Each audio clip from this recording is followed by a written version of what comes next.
If we're talking golf, the TurboGrafx had a couple games to choose from, including this very early title from 1989 called Power Golf. In and of itself, the game is very simple, consisting of a single 18-hole course where you hit the ball, putt on the green, and use a traditional power meter. According to the manual, it is the most realistic video golf game ever. Well, I don't know about that, but considering I get frustrated playing regular golf, and this one replicates that frustration quite well, it feels pretty real to me. At the beginning, you can select regular stroke play, match play, and club match with the possibility for multiple players, or competition mode that tees up some neat little contest gimmicks. After selecting a mode, you choose a player, each with his or her own characteristics. Player 1, the guy in the cap, is the standard player. He has good shot direction and overall balance, and his hit meter is average speed. Player 2, the lovely lady, hey now, has a much slower hit meter for better timing of shots, but she also doesn't hit quite as far. Player 3, the guy with the large hat. Boy, I'll bet with that hat you get a free bowl of soup, huh? Well, he can project the ball a lot farther, but his hit meter is super fast. You can name them and designate whether a human or the computer will be in control. Each hole begins by slowly scrolling down so you can see everything that you'll be facing.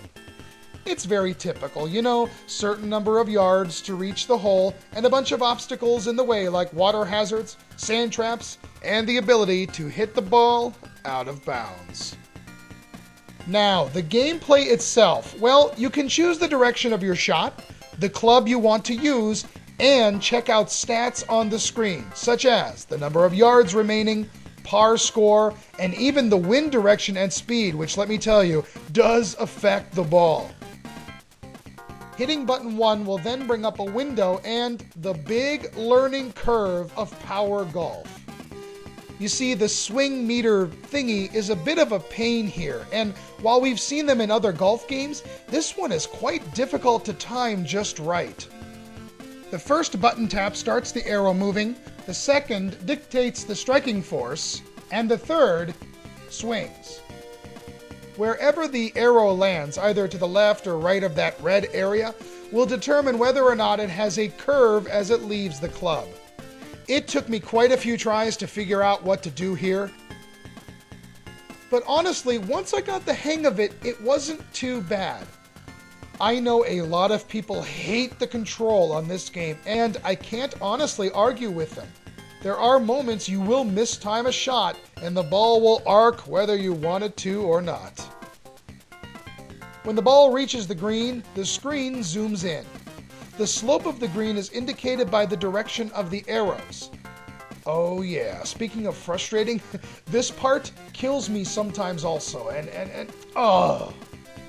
Okay, oh, come on. Oh, whatever. See, if there was a windmill in the way with a hole cut in it, I would have made that shot. The shot meter itself and sinking a putt can be a tad frustrating.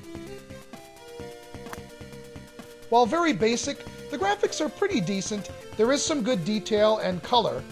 I mean, you'll never be confused about where your ball has landed, especially when it plops nicely into a tree. Lovely. I like the music in Power Golf. It just works for me. It is soothing at times and doesn't get too distracting or boring, which is good considering it plays throughout all 18 holes. I like how the music cuts off before a putt. Ooh, now that is what I call suspense. We really don't have to say much about the controls. Like I mentioned, I don't hate them as much as some, but it's definitely a weak point in the game.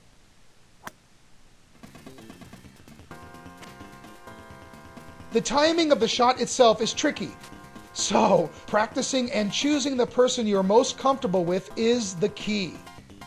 I keep the manual on my lap, After checking the yards remaining before each shot, I scan each person's range with that particular club and select accordingly. Using the right club is very important because the wrong one, oh jeez, well, it can hurt you. Power Golf is not a great game, but it's not as awful as some people say. I mean, yes, there is only one course, and I wish it varied a bit more, but each hole is different. With every new try, I got better at hitting the ball and played a much stronger round. And I have to say, when you hit the ball spot on, it is a bit satisfying. Even with a few extra multiplayer modes, the game unfortunately still suffers from some major flaws, which have turned a lot of people off. And what are you gonna do?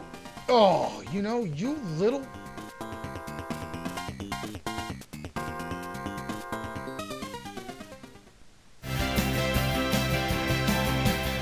I guess in the end, Power Golf is not flashy, it's not over the top, and it's not the best golf game that was out at the time. Not to mention, the controls can frustrate many a person. But with that all said, I kind of enjoyed my time with it.